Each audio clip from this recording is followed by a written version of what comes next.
মহামৃত্যুঞ্জয় মন্ত্রটি হচ্ছে মন্ত্ররাজির মধ্যে অন্যতম শ্রেষ্ঠ মন্ত্র। কথিত আছে এই মন্ত্র জপে মানুষ অশান্তি, রোগ পীড়া ও ব্যাধি থেকে মুক্তি লাভ করে। ঋগ্বেদে মন্ত্রটিকে দেখা যায় যেখানে ঋষি হচ্ছেন বশিষ্ঠ। আবার পুরাণে ঋষি মার্কণ্ডেয় এই মন্ত্রের উদ্গাতা। পুরাণের উপাখ্যানটি এইরূপ: ঋষি মৃকুণ্ড পুত্র লাভের আশায় মহাদেবের তপস্যা করেন। মহাদেবের পরে ঋষির পুত্র লাভ হয়। পুত্রের নাম রাখা হয় মার্কণ্ডেয়। পিতার নামের সঙ্গে সাযুজ্য রেখেই পুত্রের নামকরণ, এটি হচ্ছে একটি প্রাচীন রীতি। বালক মার্কণ্ডেয় অত্যন্ত বুদ্ধিমান কিন্তু স্বল্পায়ু। আয়ুষ্কালের পূরণের পূর্বেই বালক শিবলিঙ্গের সামনে মহামৃত্যুঞ্জয় মন্ত্রে মহাদেবের ঘোর তপস্যা আরম্ভ করলেন। যথাসময়ে যমরাজা তপস্যারত বালক মার্কণ্ডেয়কে সঙ্গে নিতে চাইলে মহাদেব শিবলিঙ্গে রুদ্রমূর্তিতে প্রকট হলেন। মহাদেবের সঙ্গে যুদ্ধে যমের হল প্রাণান্তকর অবস্থা। যমরাজ রণে ভঙ্গ দিলেন। যম মৃত্যুর প্রতীক, তাই হয়তো মহাদেবের আর এক নাম মৃত্যুঞ্জয়। আবার এই মন্ত্রেই মহাদেবের তপস্যায় বালক মার্কণ্ডেয় দীর্ঘায়ু হন বলে মন্ত্রটি মহামৃত্যুঞ্জয় মন্ত্র। মন্ত্রটি হল ওম ত্রয়ম্বকম যজামহে সুগন্ধিম পুষ্টিবর্ধনম উর্বারুকমেব বন্ধনাৎ মৃত্যুর্মোক্ষ্যমামৃতাৎ। শ্লোকের পূর্বে ওং শব্দের প্রয়োগে শ্লোক মন্ত্রে পরিণত হয়। ওং শব্দে বেদান্ত মতে অদ্বিতীয় ব্রহ্ম, তন্ত্র মতে অদ্বিতীয়া মহামায়াকে বোঝানো হয়। যে নামেই ডাকা হোক না কেন, অখণ্ড সচ্চিদানন্দের ধারণা করার থেকে ভগবানের সাকার রূপের ধারণা সাধারণের পক্ষে সহজ হয়। সমস্ত উপাসনায় তো সেই সচ্চিদানন্দের উপাসনা। এখানে মন্ত্রটিতে রয়েছে মহাদেব রূপী সচ্চিদানন্দের উপাসনা। এই মন্ত্রে মহাদেবকে উদ্দেশ্য করে তিনটি শব্দের প্রয়োগ করা হয়েছে, যথা ত্রয়ম্বকম, সুগন্ধিম এবং পুষ্টিবর্ধনম। অম্বক অর্থাৎ চোখ। ত্রিয়ম্বক সন্ধি করে হয় ত্রয়ম্বক। মহাদেবী একমাত্র দেবতা যার তিনটি নয়ন। তৃতীয় নয়নটি হচ্ছে জ্ঞান চক্ষু। যদিও এই তৃতীয় নয়ন হতে নির্গত অগ্নি কামদেবকে ভস্ম করেছিল। জ্ঞানকে অগ্নির সঙ্গে তুলনা করা হয়।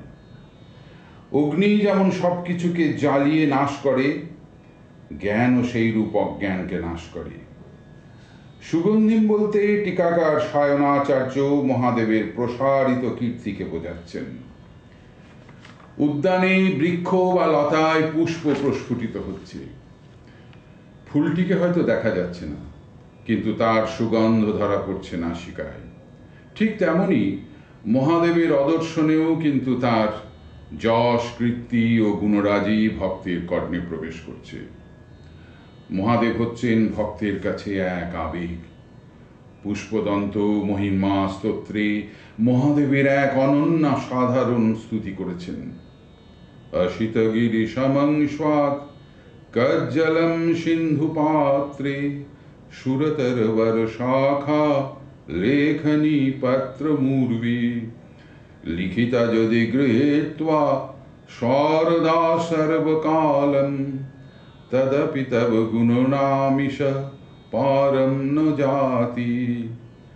নীল পর্বত যদি কালী হয়, সিন্ধু যদি মসিপাত্র হয়, কল্পবৃক্ষের শাখা যদি লেখনী হয় এবং স্বয়ং সরস্বতী যদি চিরকাল ধরে লিখতে বসেন, তথাপি মহাদেবের গুণ লিখে শেষ করা যাবে না।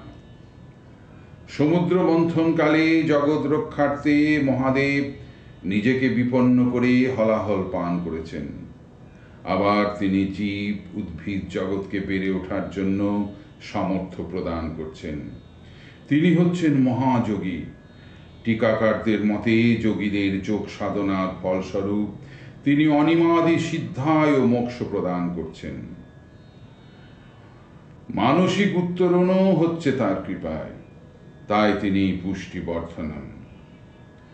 এখানে উর্বারুক হচ্ছে শশা বা কাকুর জাতীয় ফল। এই জাতীয় ফলের বোটা হয় শীর্ণ। পরিপক্ক অবস্থায় বোটা শুকিয়ে ফলটি খুব সহজে শাখা হতে বিচ্ছিন্ন হয়ে পড়ে। বলা হচ্ছে উর্বারুকম ইব বন্ধনাথ। ভক্ত এই ফলটির মতো জীবনের পরিপূর্ণতা চাইছেন আর খুব সহজেই দেহবন্ধন হতে মুক্ত হওয়ার প্রার্থনা করছেন। তারপরে মৃত্যুর মোক্ষীয় মা অমৃতাৎ। এই বাক্যাংশে ভক্ত মৃত্যুর পর আর সংসার চক্রে ফিরতে চাইছেন না, অর্থাৎ মোক্ষ লাভ করতে চাইছেন। আবার অমৃত থেকেও বঞ্চিত হতে চান না, অর্থাৎ মৃত্যুর পূর্বে ব্রহ্মজ্ঞান চাইছে। এই কটি কথা উর্বারুকমিব বন্ধনাৎ মৃত্যুর মোক্ষীয় মামৃতাৎ, এই বাক্যাংশের মধ্যে রয়েছে ধর্ম, অর্থ, কাম ও মোক্ষ চারটি ফলেরই কামনা। একটি গল্পে আছে, ভগবান ভক্তকে একটি মাত্র বর দিতে চান। বুদ্ধিমান ভক্ত বলে বসলেন, নাতির সঙ্গে সোনার থালায় ভাত খেতে চায়, অর্থাৎ এক বরেই ধন, দীর্ঘায়ু এবং বংশবৃদ্ধি সব কামনায় পূর্ণ হল। অতএব এই মন্ত্রে রয়েছে ভগবানের এক অপূর্ব স্তুতি এবং ভক্তের সব রকম কামনা। এত স্বল্প পরিসরে আর কোনো মন্ত্রে আছে বলে জানা যায় না। যজামহে কথাটি আসছে যজ ধাতু থেকে, অর্থাৎ যজন করা বা পূজা করা। অতএব মন্ত্রের অর্থটি এইভাবে বলা যেতে পারে, হে ভগবান ত্রিলোচন, তোমার কীর্তি সুগন্ধের ন্যায় জগৎ জুড়ে প্রসারিত। তুমি জীব ও উদ্ভিদ জগতের পুষ্টিবর্ধক। তোমাকে পূজা করি এই ভেবে পূর্ণতা প্রাপ্ত কাকুর ফল যেমন শাখা হতে অনায়াসে বিচ্যুত হয়, ঠিক তেমনি আমিও পরিপূর্ণ জীবন উপভোগ করে সহজে দেহবন্ধন থেকে মুক্ত হয়ে মোক্ষ লাভ করতে পারি। মৃত্যুর আগে আমি যেন ব্রহ্মজ্ঞান থেকে বঞ্চিত না হই। ওম ত্রয়ম্বকম যজামহে সুগন্ধিম পুষ্টিবর্ধনম উর্বারুকমিব বন্ধনান মৃত্যুর্মোক্ষীয়মামৃতাৎ।